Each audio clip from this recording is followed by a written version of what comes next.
You're listening to There's a Better Way, smart talk on healthcare and technology. If you're up for energizing and story-driven conversations with national healthcare leaders driving industry innovation across the country, then you are in the right place.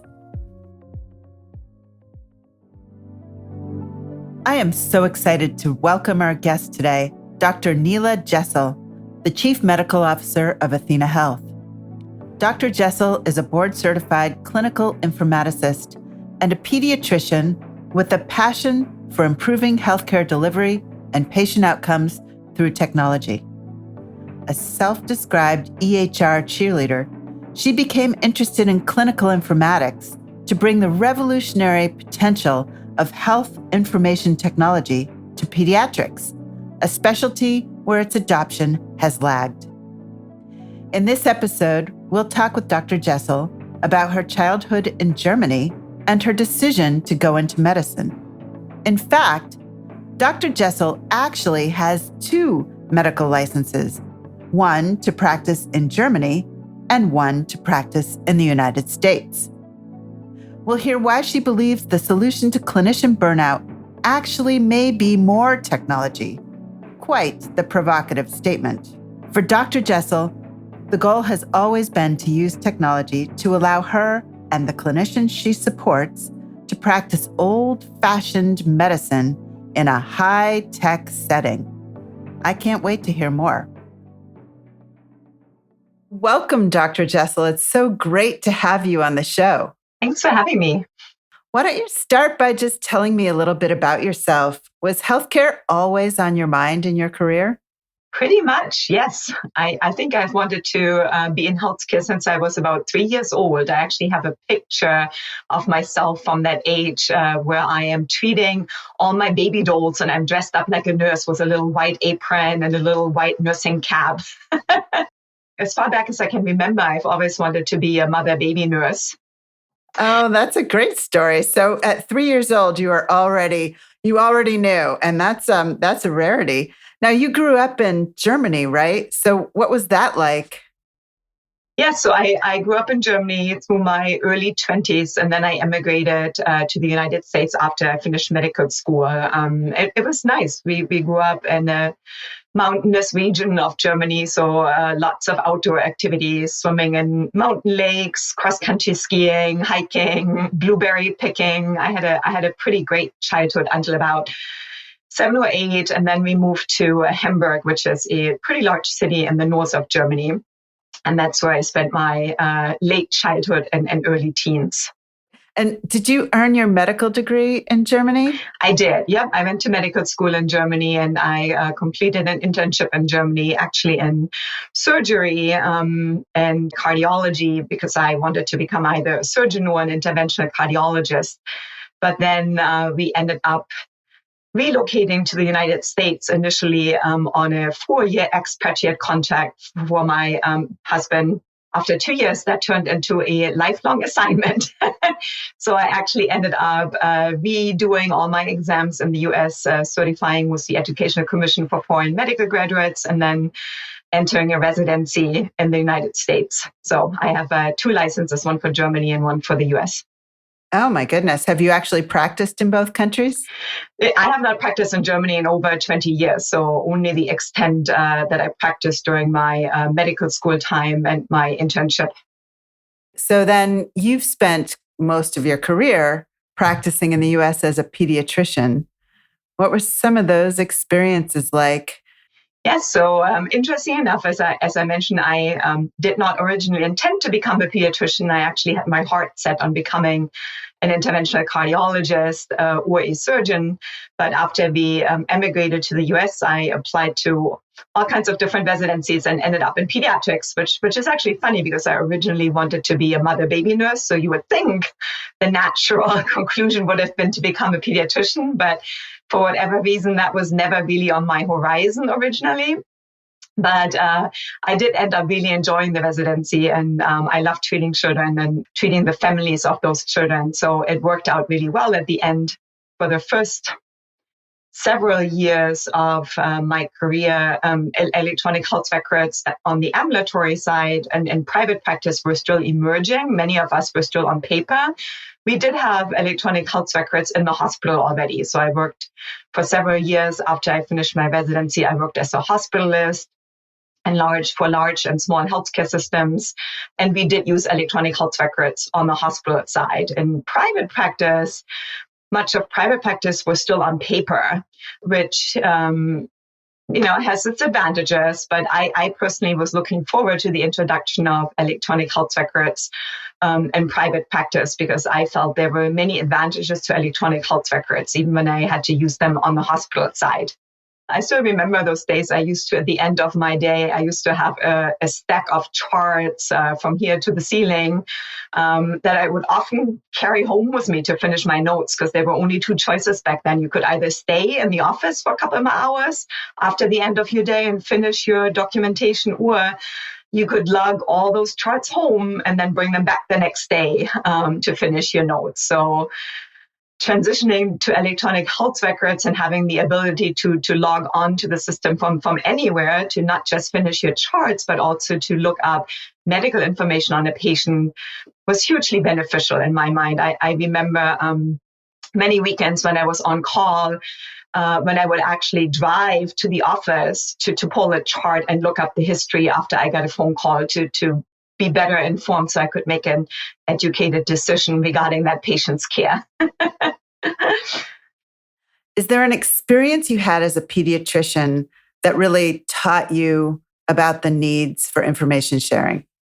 Yes. So as a pediatrician, we often take care of children with complex medical conditions. So I can still remember my first year or two after joining private practice, after having worked in the hospital, I took care of a baby that was newly adopted by their adoptive family. And unfortunately, within a couple of months, we diagnosed that baby was a very complex chronic medical problem that subsequently required lots of care by lots of different specialists, many hospital admission, many ER visits. And it was a very complex case. And back at that time, it was very challenging to exchange information with other physicians who were partaking in the care of this baby and get access to all that information to be able to coordinate the care appropriately. The parents at that time had to carry around a large binder with all the relevant information. That binder, they would take it from visit to visit with every new physician. They would take it to every ER admission, so they would not have to retell the entire story, and they would be able to produce the relevant information. Because again, remember back then, everything was on paper. So it was very hard for providers who had never seen this child with the very complex condition to piece all the pieces of the puzzle together. That today in the world of electronic medical records is much, much simpler because today it is very easy to get access to other providers' information. The electronic medical records exchange information, and parents also have the ability to download their child's health information. They can access it in the patient portal. They can download it to a health app. There's lots of different ways today to have portable health information that doesn't necessitate lugging around a big binder with information. At first, when you started using the electronic health record, I don't think you really liked it, right? That is correct, because after we implemented that particular system in my group practice, I became very frustrated. I was super excited about the implementation, but then the reality was somewhat lacking, shall we say. It was a very clunky system. I felt that it was making me work harder, not smarter. It was really working against me. Lots of unnecessary clicks. I spent, untold hours trying to piece my documentation together, and my colleagues were similarly frustrated. So I kept thinking there's got to be a better way to make this better and make it work better for us as physicians, because I could definitely see the benefits. Just the execution was not what I thought it should be. So I ultimately became so frustrated that I actually left the group and opened my own practice and implemented my own electronic medical record system with the goal of utilizing technology to allow me to practice old-fashioned medicine in a high-tech setting. So my goal was to really leverage the technology and make it my friend to automate tasks as much as possible, automate all the administrative tasks, utilize every single facet that I could of the technology so that I personally could spend more time with my patients rather than less. So now you're Chief Medical Officer at Athena Health. How do you bring that all together, the passion for healthcare technology and innovation, now into Athena Health? Yes, that's a great question. So obviously, as you can tell, I'm really passionate about making technology work for providers, staff, and patients, for all three, because all three are important in healthcare, and they all have to work together. So at Athena Health, I bring my expertise as a physician with electronic health technology, and also my expertise as a clinical IT administrator that I have, created over many years, working for several large organizations where I was responsible for optimizing the electronic health record and other provider-facing technology. I bring that to the table, and I collaborate with our product development team and really try to bring the clinical voice and the clinical point of view to the table to influence the development of our software in such a way that it best serves clinicians' needs. So let's move on to something I know you're keen to address, and it's been a thread throughout your conversation so far: clinician burnout. It's real, it's growing. No clinician, as you've written, expects to spend their pajama time on basic administrative tasks, but that's often the case. You've also said the solution to clinician burnout may actually be more technology. Can you explain that? Yes, I realize that might be a bit of a controversial, contrarian statement. But as we talked about earlier, I think arguably EHR technology has brought many positive things to the table, right? And I mentioned a few of those, like the easier accessibility to patient information from really anywhere. Right now, I can finish my chart from my daughter's soccer field at night if I so desire. I no longer have to lug charts home. Parents have easy access to their health information. So better legibility, lots of advantages. But unfortunately, the introduction of EHR, electronic health record technology, has also dramatically increased the administrative burden for physicians. Why has that happened? For me personally, I can identify a few different reasons. For one, electronic health records have really sharpened the focus on provider documentation because now it is much easier to obtain that documentation, right? In the old paper days, it was very hard to audit a provider's chart. You actually had to have them copy the chart, fax it over, or mail it, right? Today, with electronic health records, payer can easily request information. It's very easy to audit the chart. As a result, providers today have much higher documentation requirements than in the old days. I can still remember in paper charts, many times it was providers would simply check off, let's say they diagnosed an ear infection, they would simply check off the box abnormal for the ear, and then the assessment would be LOM, left otitis media, and the treatment would be amoxil. And that would indicate to anybody that you diagnosed the patient with a left ear infection and prescribed them amoxicillin as an antibiotic. Today, that same note in electronic medical record would probably be about 10 pages because the documentation requirements have increased. It's much easier to pull forward previous information. And so that has led to significant note load and increased time spent documenting visits. But it has also increased the time now that we spend reviewing notes from other providers, because rather than getting a succinct one-page note like we used to, we now get 10 pages of mostly fluff, because electronic health records pull in everything under the sun into the note in many cases. The second thing that I think has contributed to the increased administrative burden is the ever-evolving payment and regulatory requirements who have evolved in parallel to electronic health record technology. I think many of them were triggered by electronic health record technology because they could not have evolved without us moving into the electronic world. However, those regulatory and payment requirements have just multiplied over the last couple of years. And with them has come the need to capture lots of additional data. And today's legacy EHR technology, many times that data has to be captured in multiple redundant places and duplicate and triplicate within the electronic medical record. And that has dramatically increased administrative burden for both providers and clinical staff. The third problem that I can think of is that the improved access to information has created a new problem in the form of information overload. So provider these days spend significant time trying to manage information and distill it into exactly what is necessary to make decisions for the patients entrusted to their care. So can you give an example for our audience of the kinds of payment and regulatory requirement that add data requirements? What is the data requirement that's added? So many of the new payment models measure quality of care. So they don't pay providers strictly for services provided, but they pay providers for high quality care provided. And of course, that quality needs to be measured, right? And in order to measure that quality, providers today have to satisfy what I'm going to broadly call quality measures.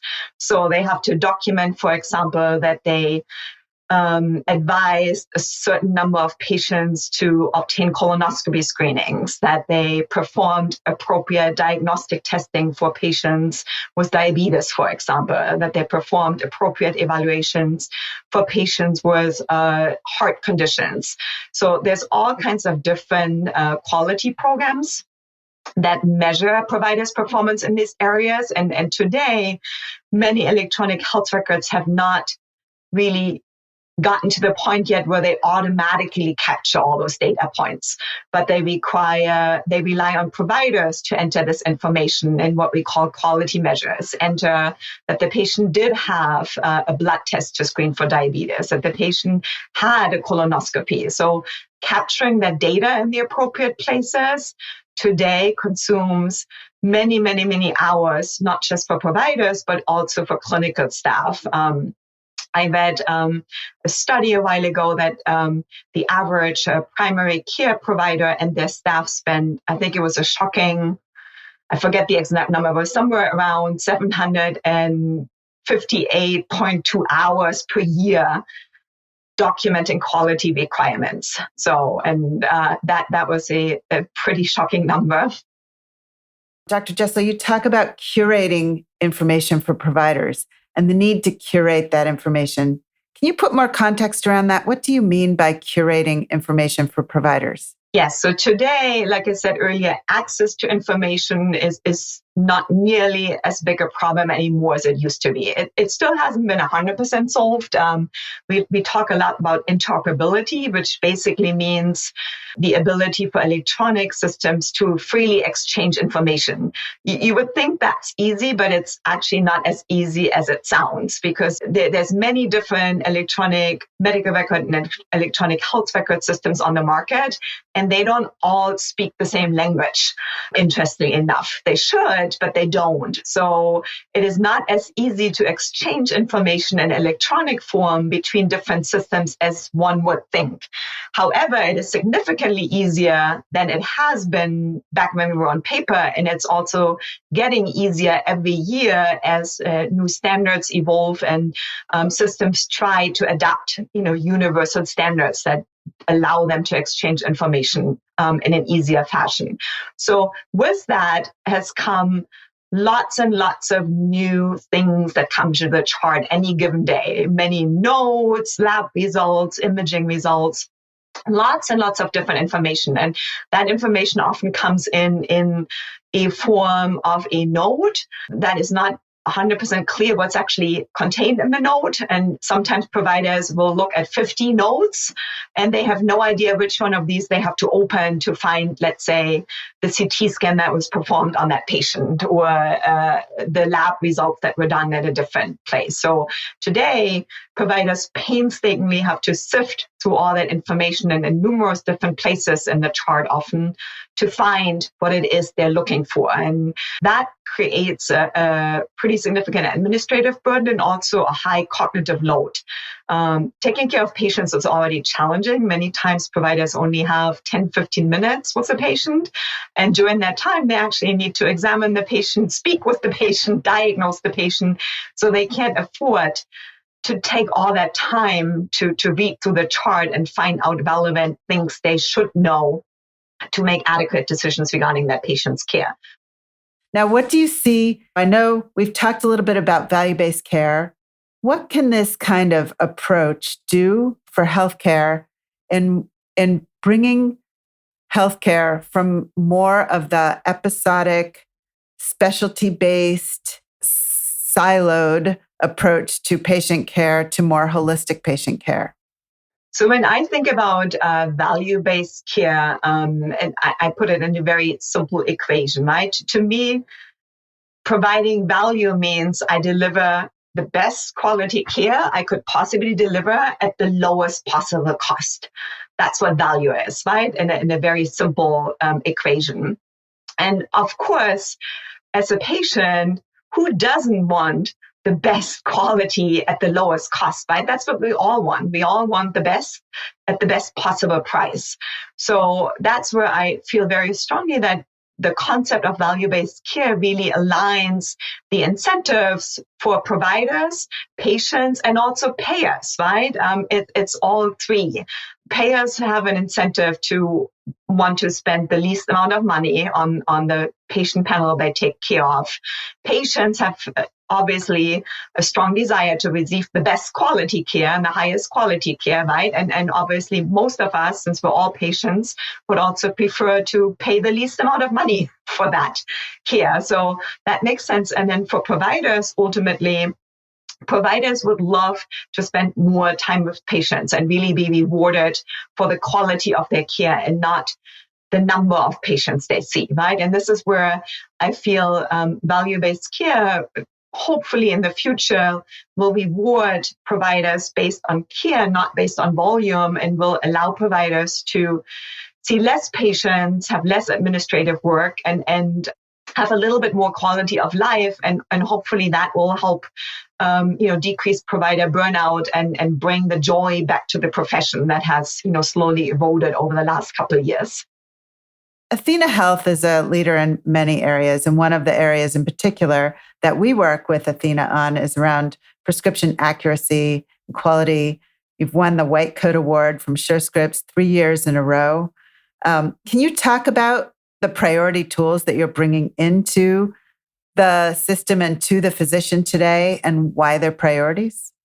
Medication management is one of the biggest areas of opportunity still today. We've made dramatic advancements with the, again, introduction of electronic health records. It's made it much more secure for both patients and providers, and also much easier, right? Today, you no longer have to go to the office to pick up your prescription. You can actually have your provider send it directly to the pharmacy. So I think that is a major advancement, especially on the patient side, right? It's saved countless hours for patients, especially patients in need of monthly prescriptions, to not have to go back to the office every single month to pick up your prescription. It is, I think, a pretty dramatic improvement on the patient side. I've spent my career in healthcare technology and, of course, as a patient. And I find talking with you inspiring, really, hearing your perspective from being a physician, using the technology, and now as an informaticist working on the technology. What is it that inspires you? What inspires me, my passion is making technology work for providers, staff, and patients. That's what inspires me every day. And that's why I work for Athena Health. And it's what I dedicate myself to. As a national leader in healthcare and in healthcare technology, and as a clinician, what's keeping you up at night right now? Wondering how we can reverse the great resignation in healthcare. That, to me, as a clinician who really loves patient care, taking care of patients, it is extremely disheartening for me to see how many physicians and nurses and medical assistants and other clinical staff are leaving healthcare in droves, right? Because they're burnt out, they're overwhelmed. It's always been challenging, but certainly now going into the third year of a pandemic on top of everything else has not helped. So the question that keeps me up at night is, what can we do to bring the joy back to healthcare, right? To really allow providers, clinicians, nurses to focus back on patient care, away from administrative tasks and technology. And that's, what we are trying to solve over at Athena Health, is to really help take off some of that burden of clinicians' plates and help them refocus on actual patient care. So where do you see the biggest opportunities for innovation in healthcare now? Yeah, so as we had discussed earlier, the biggest need is for technology to help providers curate information and make sense of the information. So I see dramatic opportunity for machine learning, artificial intelligence, ambient voice solutions, natural language processing for the future. All these technology solutions will help providers practice more medicine in the way they were used to, and have the technology take on a lot of the administrative burden. So take ambient voice technology, for example. We're all used to this over from the consumer side, where most of us have little gadgets in our household that we can order to play some music, check the weather, whatever, pull out the latest stock prices, whatever it may be. So picture a future where providers will have similar technology, where they can simply talk to their computer and ask it to pull up their last note, find them the last MRI result, place an order for a CBC or another diagnostic test without having to actually manually perform those actions themselves. That's how I visualize the future, where we as providers are quote unquote free again to focus on the patient and the actual patient care. And, as we speak, the computer does all the documentation in the background, right? It will actually type our note as we dictate it, or as we speak to the patient. And we say, I need a CT scan, the computer will queue up the order. That, to me, would be an ideal future world where we validate technology through the background and we move it from the physician-patient relationship, right? Because today, I think many of us, especially on the patient side, still feel that technology is an obstacle to the physician-patient relationship, right? How many times has it happened that you've come into an exam room and the physician actually had his or her back to you, sitting in a corner, staring at the screen, typing the note, because many exam rooms were retrofitted for electronic health record technology, and the computers are so awkwardly placed that physicians don't have a choice but to have their back to the provider, to their patient. It's one of my pet peeves. I'm like, how can anybody expect a functioning relationship by setting the exam room up in a way that precludes the physician from actually facing the patient in the exam room? It boggles my mind. But today, this is why many providers today still perceive electronic health record technology is an obstacle, right? Because they're forced to turn their back to the patient. Like, that's terrible. So what can we do in the future to really remove technology from the physician-patient relationship and turn it from an obstacle that everybody hates into an asset, right? That everybody loves, because it helps to improve patient care and siphons away many of those mundane administrative tasks from providers. Oh, that would be amazing. The future is certainly bright in that area. So we look forward to many of those innovations. Thank you for having me. It was a pleasure speaking with you. Thank you, Dr. Jessel. I've enjoyed talking with you today.